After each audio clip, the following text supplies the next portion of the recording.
contre le retour des vieux démons, on invoque généralement le devoir de mémoire. L'opinion commune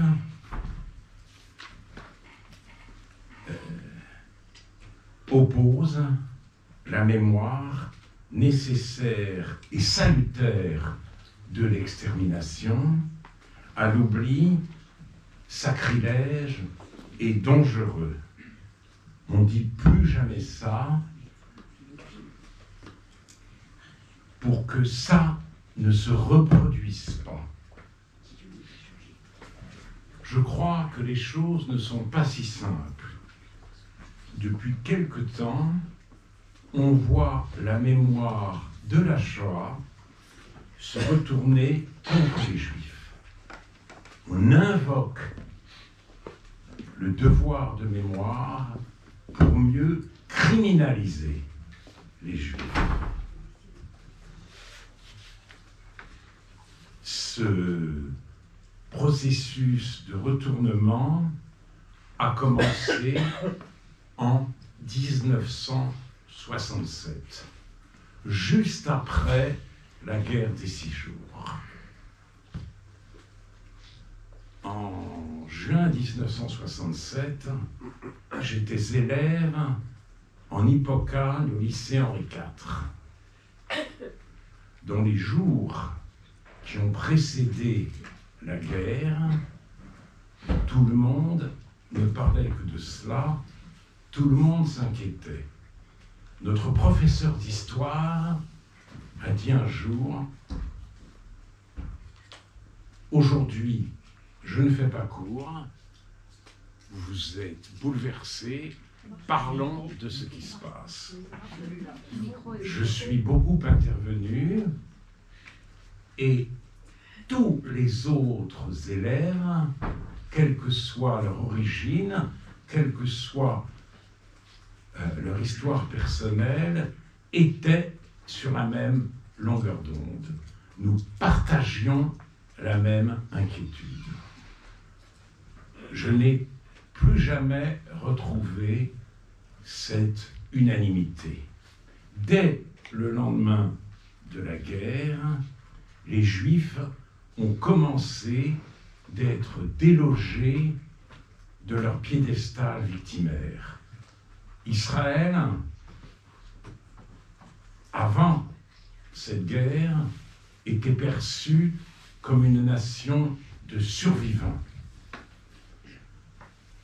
Après cette guerre, c'est devenu, aux yeux de beaucoup, un pays impérialiste, colonialiste. L'opprimé est devenu l'oppresseur. Et en 1976, l'Organisation des Nations Unies a voté une résolution assimilant le sionisme à une forme de racisme. Cette résolution, depuis lors, a été abolie. Il n'en reste pas moins que c'est ainsi que l'on pense aujourd'hui à l'ONU. 1987, en effet, a eu lieu le procès de Klaus Barbie. Klaus Barbie était un SS et un tortionnaire. Il avait notamment torturé Jean Moulin. Lors de ce procès, la défense a choisi l'offensive. Les 3 défenseurs de Barbie, c'était l'arc-en-ciel de l'humanité. C'était Maître Jacques Vergès, Maître Baïta, algérien, et Maître Mbemba, congolais, je crois. Et ils ont vraiment retourné l'accusation. Les vrais nazis, disait-il, ne sont pas où l'on pense. Et Maître Baïta a parlé lors de sa plaidoirie de la nazification du peuple israélien juif. À ce moment-là, un avocat de la défense, Maître Zawi, a osé l'interrompre. Cela se fait très rarement, mais il était trop scandalisé pour laisser passer de tels propos. Et les commentaires ont été critiques, non pas à l'égard de Maître Baïta, mais à l'égard de Maître Zawi, qui s'était permis de l'interrompre. Faisons un bond en avant et voyons ce qui se passe aujourd'hui. Des incidents, des violences dont les Juifs de plus en plus sont victimes. En France, en Europe, aux États-Unis. On parle beaucoup d'importation du conflit israélo-palestinien. Il faut aller plus loin. Ce à quoi on assiste sous nos climats et sous l'égide de cette mémoire dévoyée, ce n'est pas à une importation du conflit israélo-palestinien, c'est à une importation du 7 octobre.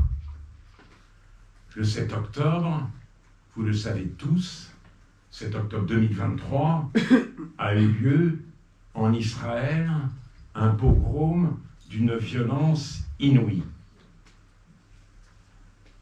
Un pogrom donc à l'intérieur des frontières d'un État créé pour qu'un événement de ce type ne puisse plus jamais avoir lieu. Israël a été renvoyé à sa propre vulnérabilité. Un pogrom terrifiant, et d'autant plus terrifiant qu'il a été affiché, exposé par ses auteurs. Les nazis dissimulaient la solution finale. Les miliciens du Hamas ont filmé leur forfait et ils ont diffusé sur les réseaux sociaux.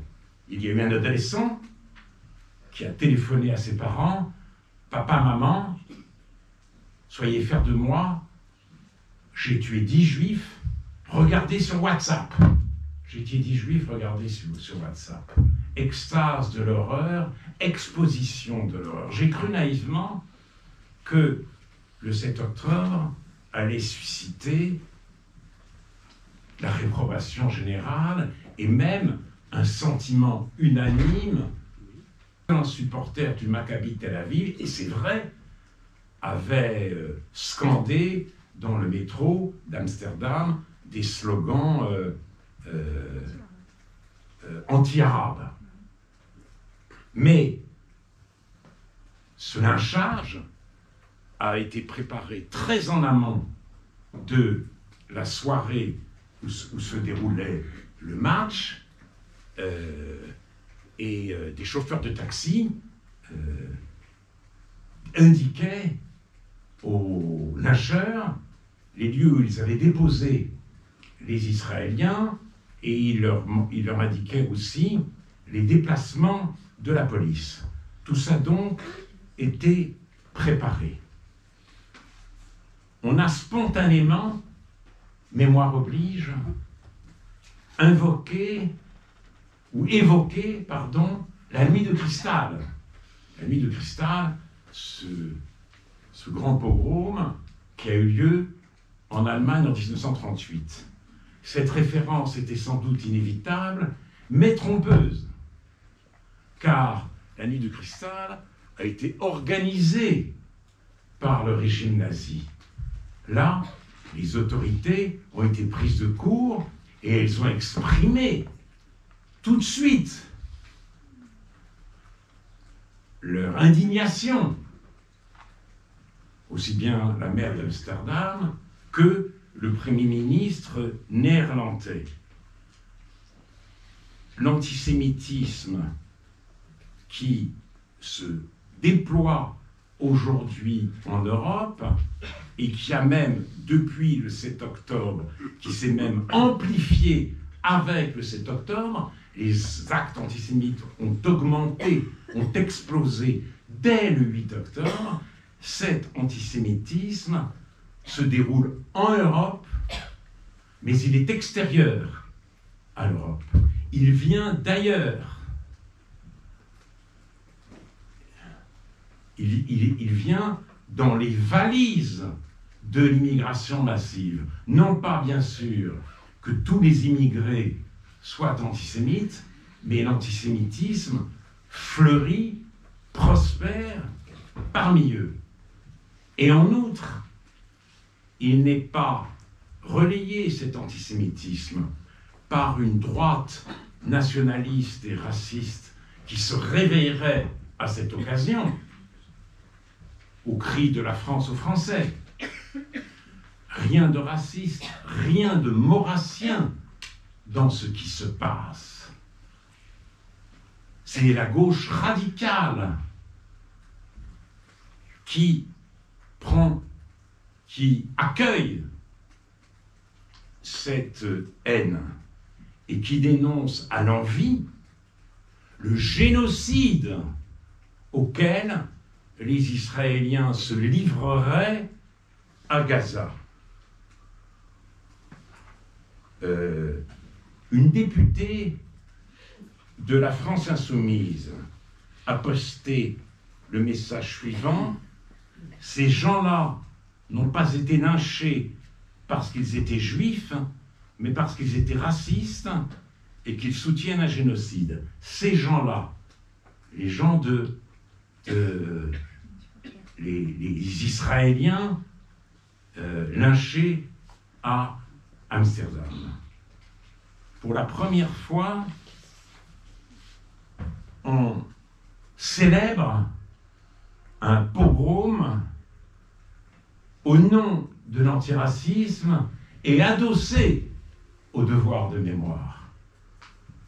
Voilà le contresens dans lequel nous vivons. Un génocide à Gaza. Comme si, et d'ailleurs, à Sciences Po, il y a quelques semaines, on a vu l'affiche ou le tag suivant: hier, Treblinka, Varsovie, maintenant Gaza. Comme si les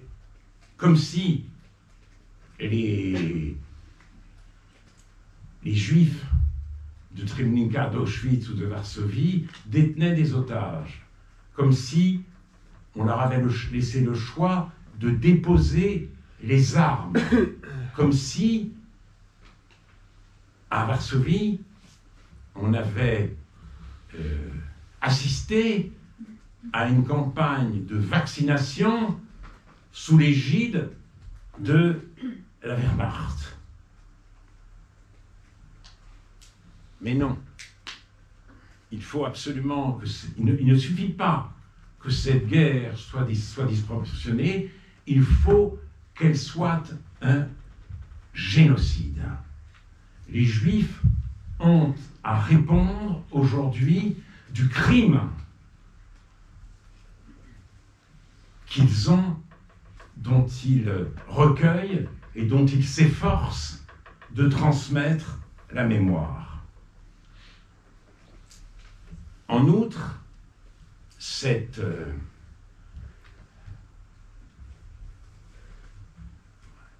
il y a une part aussi d'opportunisme et de calcul dans le renversement auquel nous assistons.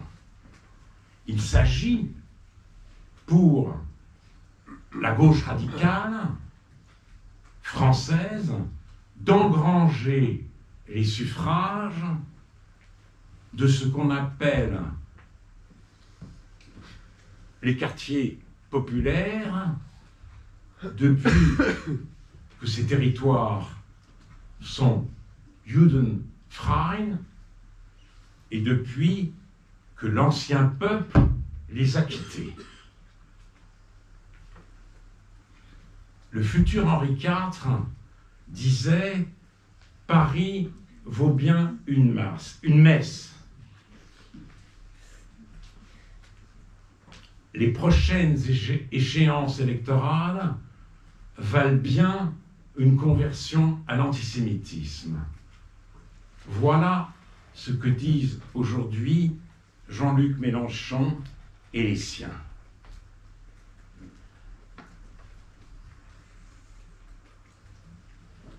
Alors la mémoire, telle que nous la pratiquons, est porteuse de l'idée suivante.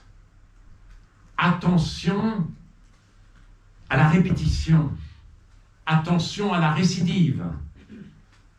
Si nous oublions le pire va se produire et se reproduire. Mais cette mémoire-là, cet usage de la mémoire, oublie que le présent, c'est ce qui ne s'est jamais présenté jusque-là. Les heures sombres que nous vivons et que j'ai essayé de décrire n'ont rien à voir avec les heures les plus sombres de notre histoire.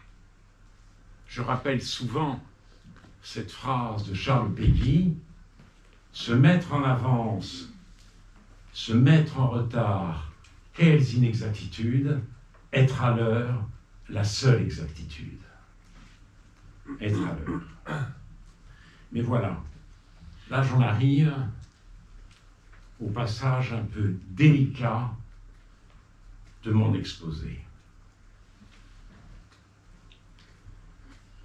Peut-on en rester là? Je ne crois pas.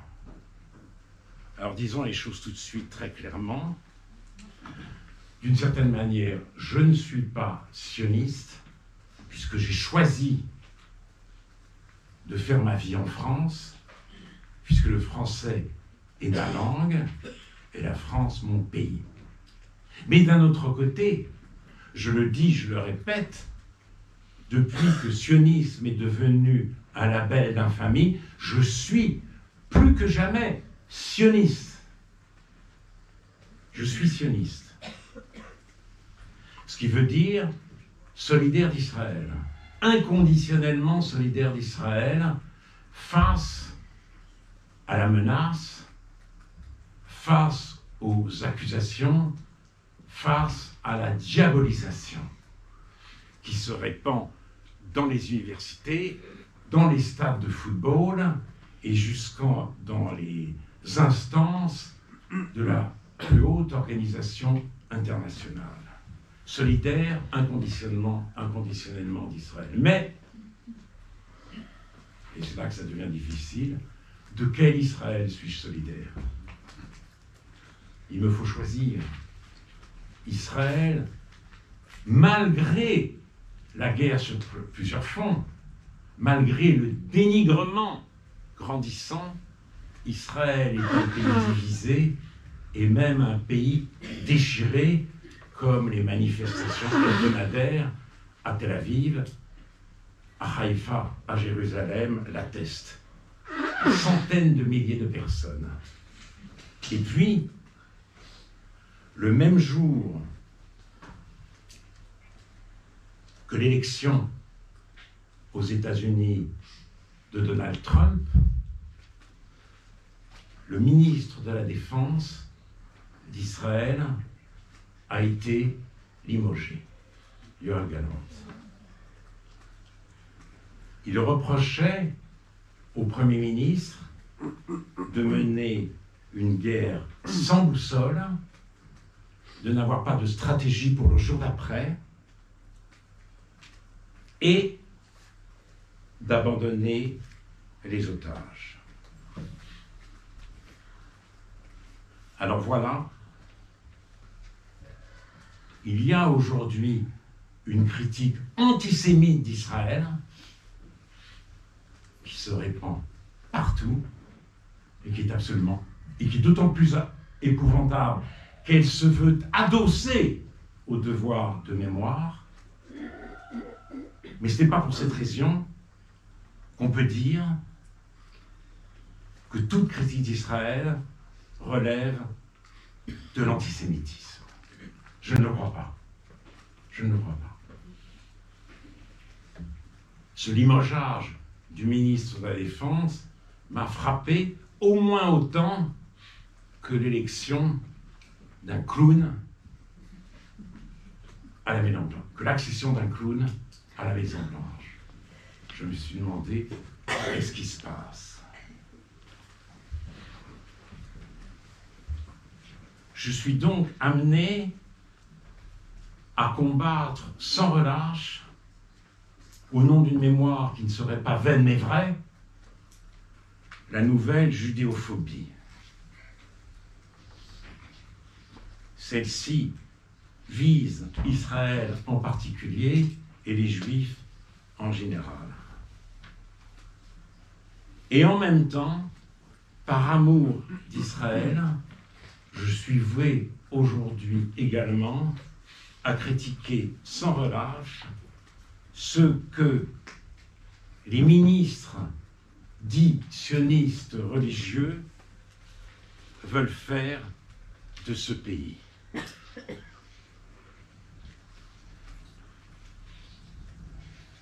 C'est une situation douloureuse.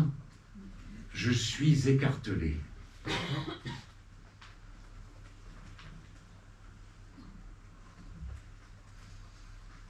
Bezalel Smotrich a voulu inscrire au programme de la Knesset l'annexion de la Judée-Samarie.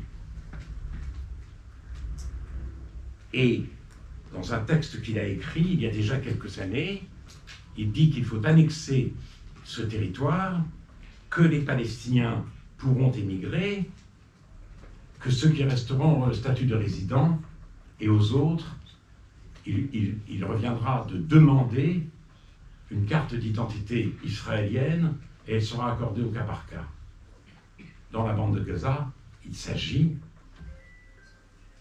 de faire partir le plus d'Arabes possible pour réinstaller des implantations tout au long de ces territoires. Et la question que je me pose, c'est que deviendra Israël si la Judée-Samarie est annexée, si Gaza est vidée de sa population arabe. Je ne peux pas entrer ici dans des considérations politiques. Je comprends très bien le traumatisme du 7 octobre. Cet événement a agi comme un dévoilement. Peut-être que derrière la rhétorique de la cause palestinienne, du désir de nation, il y a en fait le djihad.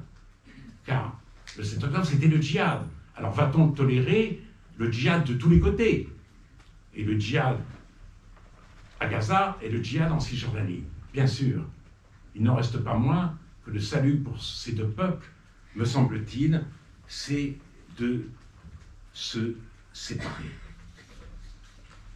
Et j'aime trop Israël pour m'accommoder de la dérive à laquelle j'assiste, comme beaucoup d'Israéliens impuissants et malheureux.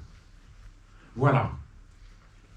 Je ne suis pas sûr du tout d'avoir, par cet exposé, répondu à votre attente.